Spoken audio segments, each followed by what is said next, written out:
El 2026 ha tenido un arranque muy intenso. Estrenamos el año con el servicio de desocupación para el Palacio de Miraflores, un episodio esperanzador para muchos, pero ahora se está gestando una nueva tormenta. Ahora mismo los inversores están en pánico absoluto, los rendimientos de los bonos soberanos se están disparando, y sí, a mí qué me importa que se estén disparando los rendimientos.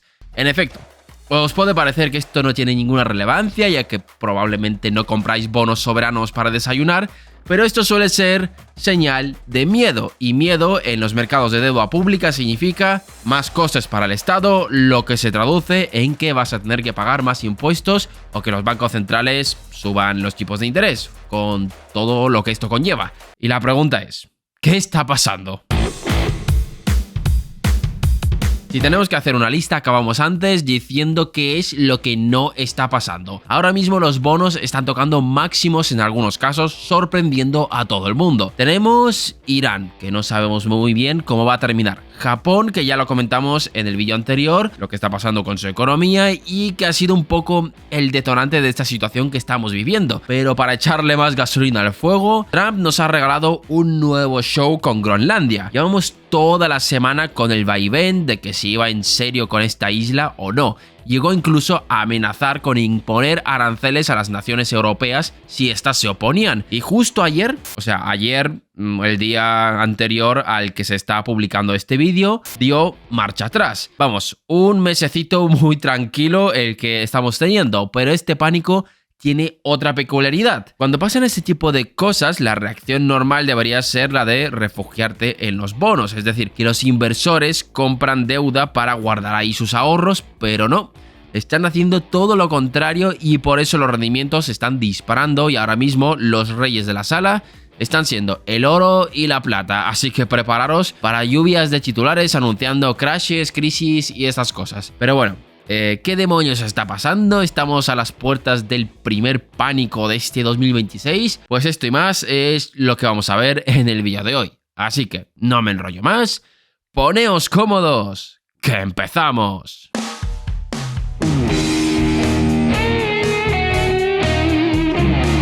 El inicio de este 2026 parece un calco de lo que fue el inicio de 2025, con Trump dejándose llevar por sus impulsos más animales, poniendo patas arriba todo el panorama. Si os acordáis, en 2025 tuvimos un arranque que parecía una locura, que si dijo que iba a anexionar el canal de Panamá, que si invadir México, que si quería anexionar Groenlandia o también quería anexionarse Canadá. Sí. Con Trump en el poder, los youtubers de economía y política no podemos quejarnos. Tenemos contenido para aburrir. Ahora bien, ¿qué está pasando ahora? Pues muchas cosas. Desde el plano geopolítico teníamos un incremento de las tensiones entre Europa y los Estados Unidos por las ambiciones de nuestro amigo naranja para anexionarse Groenlandia por las buenas o por las malas. Bueno, teníamos y seguimos teniendo, a pesar de que parece que ahora han llegado a un acuerdo. Algo que en principio parecía un farol, pero se lo llegó a tomar muy en serio, hasta el punto de que ya estaba amenazando a los países europeos con imponer aranceles si estos interferían en sus deseos. Sí, a Trump no le ha gustado que otros países interfieran en sus negocios, y ya sabemos que a Trump lo de que le lleve la contraria no lo lleva muy bien. ¿Y para qué quería Groenlandia? Pues según él, cuestión de seguridad nacional.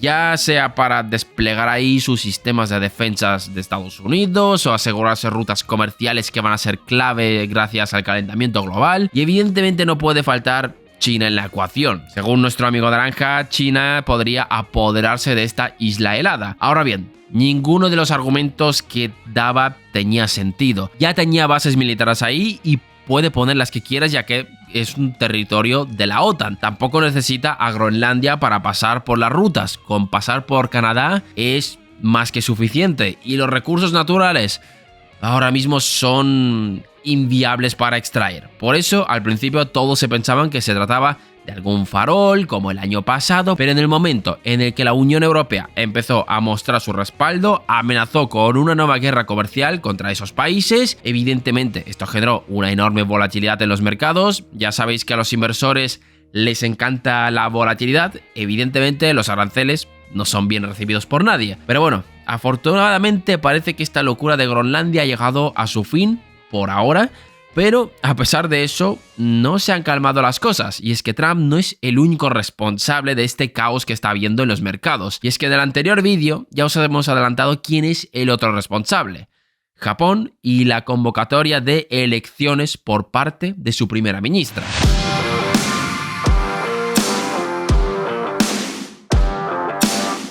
Aparte de la locura de Trump, Sanae Takaichi ha puesto patas arriba la estabilidad japonesa. Bueno, estabilidad. Ya nos entendemos eso de que Japón parecía que se podía endeudar de forma infinita sin pagar sobrecostes. El Banco Central de Japón está dando un lento giro de 180 grados al dejar de ser tan permisivo con la compra de deuda pública. ¿Esto qué quiere decir? Pues que hasta hace poco el Banco Central de Japón se preocupaba porque los rendimientos de los bonos no se vayan por las nubes. Pero claro, últimamente ha dado señales de que poco a poco van a permitir que vayan volviendo a la normalidad. Y esto significa que el gobierno de Japón ya no se puede endeudar de forma gratuita, y esta subida de los rendimientos ha generado una reacción en cadena que ha disparado el rendimiento de los bonos del resto de los países. Es decir, si sube el rendimiento del bono japonés, cosa que es una mala señal para el estado de Japón, pero eso es otro tema, hace que más inversores quieran ir hacia los bonos de Japón. ¿Qué tienen que hacer el resto de economías si no quieren perder inversores? Efectivamente, ofrecer más por sus propios bonos. El problema es que esto no solo va a encarecer el financiamiento del estado de Japón, sino que también va a repercutir en el estado de las cuentas de otros países, especialmente de los países emergentes. ¿Y por qué importa tanto lo que pase en Japón? Pues pensad que a pesar de sus más y sus menos, estamos hablando de una de las economías más grandes del planeta, uno de los mayores acreedores a nivel mundial, es decir, el que presta a otros países, y tiene un importante peso dentro del comercio internacional. Y no solo eso, Japón es el centro del carry trade mundial. Sí, más de uno se habrá preguntado qué significa esto. Ahora me explico. El carry trade o bicicleta financiera es la estrategia más simple del mundo: pedir prestado barato para luego invertir en algo que te dé un mayor rendimiento. Como en Japón los tipos de interés estaban por los suelos, los inversores podían pedir prestado en yenes, convertir esos yenes a otras monedas como el dólar o el euro, y utilizaban esos dólares o euros para comprar activos que daban más rendimientos. Por ejemplo, se endeudaban a un ridículo 0,1% e invertían en un bono estadounidense que daba un 4%. Se llevaban al final un 3,9% de rentabilidad por la cara. Con la subida de los tipos de interés por parte del Banco Central de Japón, esta estrategia está haciendo que menos personas inviertan en activos estadounidenses y europeos. Ahora bien, para empeorar esta situación, llega la revolución de Takaichi. Tras el anuncio de Takaichi de convocar elecciones anticipadas, el temor por una desestabilización dentro de Japón ha aumentado. Pero al contrario de lo que muchos os estaréis pensando, no es porque vaya a caer el gobierno de Takaichi, sino porque quiere presentarse a unas elecciones para ver si sale más reforzada. Su programa de gasto no es creíble. Típico programa de expandir mucho el gasto público y reducir los impuestos, pero me olvido del déficit. Pero claro, hasta ahora este truco le ha funcionado a Japón porque tenía los tipos de interés en cero y les salía gratis financiarse. En caso de ganar las elecciones y de verdad llevar a cabo el programa económico que plantea, hace que el futuro de Japón sea incierto. Por tanto, la tormenta geopolítica global ha generado un episodio de pánico dentro de los mercados, pero ya sabemos que los movimientos geopolíticos, a menos que sean excepciones como la guerra entre Rusia y Ucrania, suelen generar movimientos temporales, como lo de Groenlandia. Ahora bien, el problema de este terremoto es que ha llegado en una situación donde las economías están presentando datos hasta cierto punto preocupantes.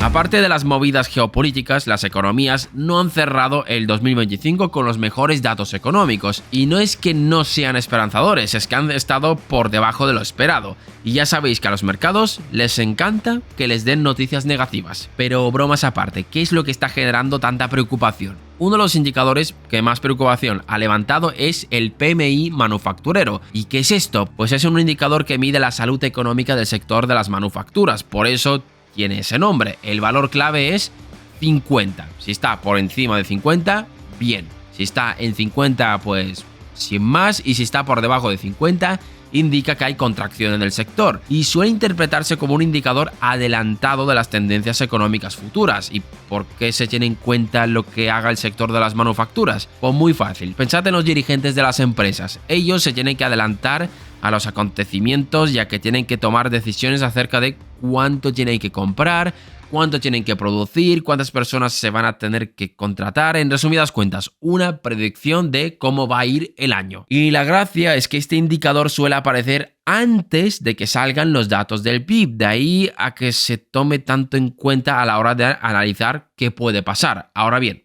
una vez dicho todo esto, ¿por qué es tan importante? Pues ahora lo vamos a entender. El PMI manufacturero de Europa cerró por debajo de 50 en diciembre de 2025. Concretamente se registró un PMI de 48, afectado sobre todo por la reducción de los pedidos externos. Claro, si solo fuese la Unión Europea, no sería tan grave. El problema es que hay otro peso pesado que no está pasando por sus mejores momentos.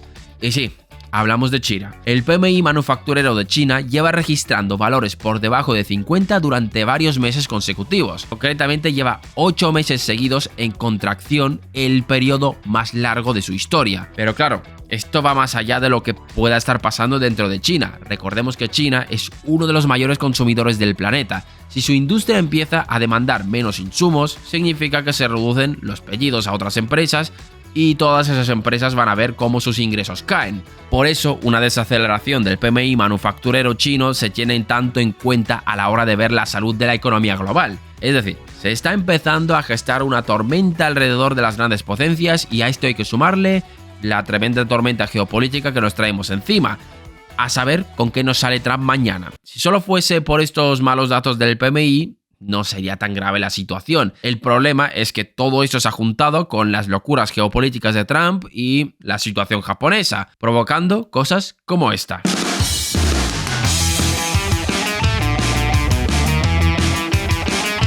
Ahora mismo el oro ha superado máximos históricos y ha superado los $4.800 por onza y la tendencia no parece que se vaya a revertir. Ahora mismo el que tenga dientes de oro se debe de estar planteando si le conviene guardarlos o venderlos. Pero bromas aparte, el precio del oro lleva meses mostrando un ascenso meteórico. ¿Y por qué? Ya lo sabéis muchos, es el activo refugio por excelencia. Y eso es lo curioso, que normalmente siempre ha sido el oro y la deuda estadounidense, pero en este caso la deuda estadounidense no está mostrando buenas señales y la razón no es que ahora se estén preocupando por la salud financiera de los Estados Unidos. Sobre ese tema ya os hemos hablado en el pasado.